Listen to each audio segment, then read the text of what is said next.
Hello again, Chartwell.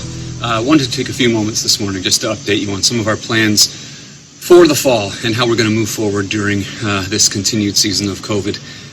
If you were with us back in the spring, you recall in June, we gave you the update that said we were going to continue to meet online as a church with our services on Sundays through the summer. And the pastors and the elders, we've been talking, and we've been trying to make decisions sort of in 2-month increments as we've been listening to public health and as we've been taking direction from medical and our government leaders with what are the best steps for us to be following right now.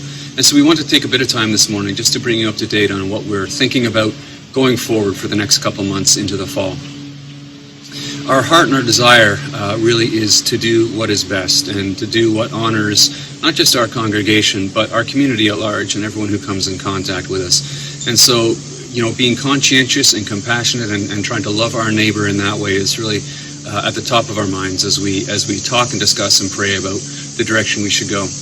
And while it is a disappointment to me, and it may be a disappointment to many of you, we feel, the elders and the staff together feel that at this time, it's really in everyone's best interest for us to continue to hold our weekly services in this online format, at least through September and into October.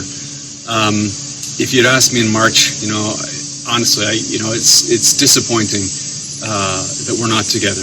And I know for many of you, you've expressed a desire to be together. But we just feel that given what we know today, it would be perhaps too soon and perhaps not safe to bring us all back together in one spot at this point. And I know there are other churches and congregations who have taken this step and have done it. And I have been in conversation with some of those local pastoral leaders, colleagues and friends who I know to ask them about their experiences.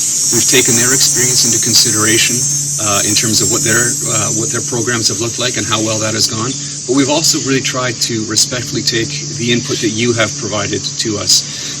We sent out a survey back in July, and I want to thank all of you who responded to that survey. We had surveys that probably represented about 125, 130 of our Chartwell family, and over 85% of you indicated that you would not return to a worship service on site at this time, that you were either entirely unwilling or extremely reluctant to consider coming back together, given the current realities of the pandemic. And so, we really want to be respectful of that and of your concerns.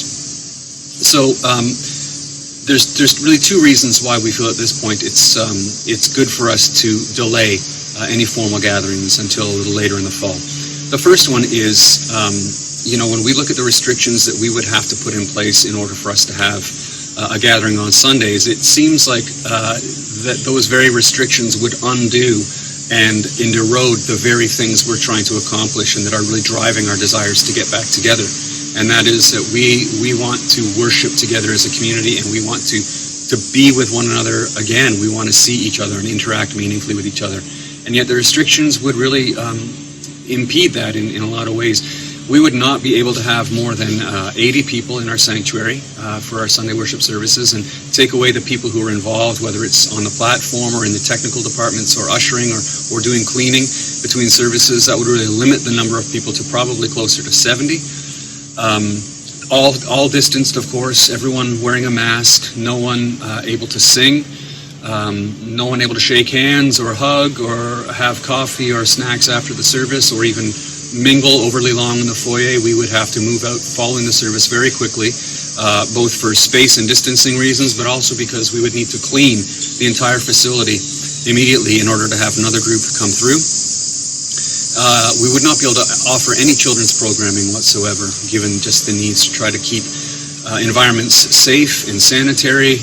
We're just not able to provide the kind of programming we would want for our children. And so we really feel that those would just impede and really disadvantage what we would hope to accomplish by being together.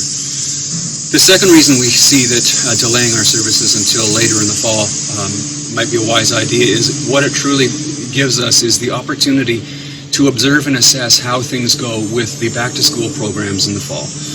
I know there's a lot of mixed feelings and concerns for families, for parents, for teachers, of how that's going to go.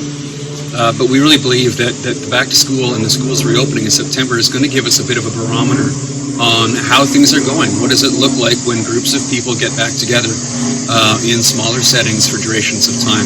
And while we are hoping and praying for the best, we really believe that that's going to give us a snapshot of what we might expect when we see people come back together here on site at 228. And so we just think that it gives us the chance to assess as things unfold, and then the opportunity for us to respond depending on how things go. But above all, we really want to be safe. We really want to be conscientious. We want to love our neighbor and do what is best for everyone involved. So even though we're not meeting on site on Sundays, here's a couple of things you can anticipate. In the next few weeks, you're going to see us begin to unroll a really focused and targeted effort to revitalize and encourage all of our people to engage with our small group gatherings, our life gatherings.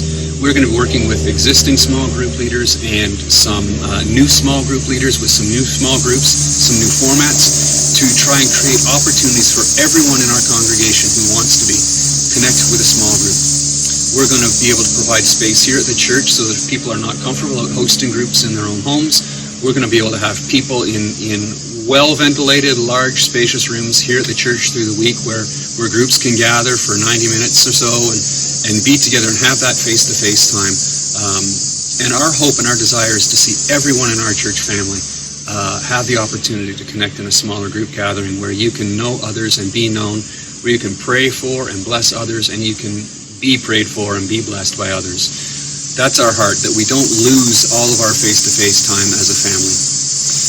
We also want to see some midweek prayer gatherings happen where maybe every few weeks on a Wednesday night we open up the sanctuary and it's available to up to 50 people to come for a guided prayer time, maybe just an hour, where we can come together, where we can have some time to reflect and to pray corporately and individually. But again, an opportunity for us to be in the presence of others we love and care about and to engage in worship and prayer in different ways during the season. So be watching for that. For the most part, we're going to be deferring any of our formal on-site gatherings until October. So anything that was going to happen, whether it was for small groups or prayer nights or our seniors ministry or our TLC ministry or men's ministry, we really believe that we're going to use September sort of to see which way things go, and we'll begin to open up our facility in October for some of those more focused gatherings. That's our hope. We're going to do our best to respond as things unfold because we want to be able to adapt and change as necessary and when opportunity allows it. So if you're discouraged, believe me, I share some of that disappointment. You're not alone, but I hope that you will not lose heart, that you'll not grow weary. And I know for many of you, there's lots of things going on in your lives, whether it's parents, families, kids, school, work, community, like there's lots going on. And church is a part of that. We don't expect church to be all of it for you. But we want to do everything we can to make sure that this part and this expression of our lives, this gathered expression of our faith, can be as meaningfully engaged with as possible. So thanks for hanging in there. I hope you guys know that you are loved and you are missed. Continue to connect with each other however you can, and we'll keep you up to date as things unfold. In the meantime, pray for each other, think of each other. I think of you all often. I miss you, and I look forward to the time when we're together in whatever capacity we can be. Thanks for hanging in there, and we'll hope to see you soon.